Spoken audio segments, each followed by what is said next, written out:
اللهم صل على محمد وعلى آل محمد كما صليت على آل إبراهيم إنك حميد مجيد، وبارك على محمد وعلى آل محمد كما باركت على آل إبراهيم إنك حميد مجيد. أما بعد، السلام عليكم ورحمة الله وبركاته. قصص السالكين والسائرين في سكرات الموت. اليوم إن شاء الله عز وجل نقف مع بطل من أبطال الإسلام وعالم من علماء الأمة ومن فقهاء السنة، ألا وهو مسرة بن مسلم الحضرمي رحمه الله عز وجل.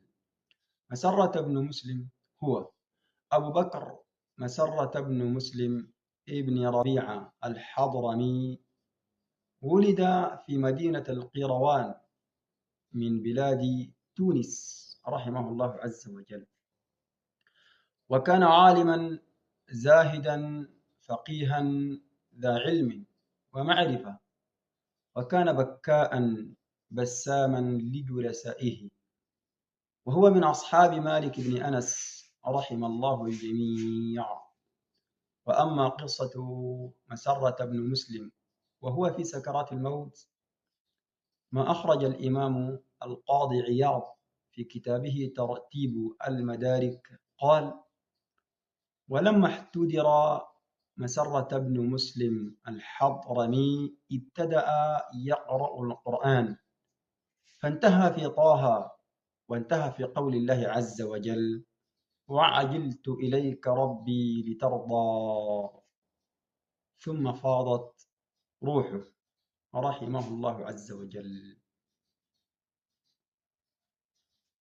ولنا في قصة مسرة بن مسلم الحضرمي عظة وعبرة، وهي أن مسرة رحمه الله عز وجل لم يكل عن ذكر الله عز وجل وعن طلب العلم حتى وهو في سكرات الموت رحمه الله عز وجل. وهذه الخاتمة التي ختم له بها رحمه الله لن تأتي عن فراغ، بل جاءت عن علم بحال الدين والدنيا، هو حي، لذلك ختم له بذلك.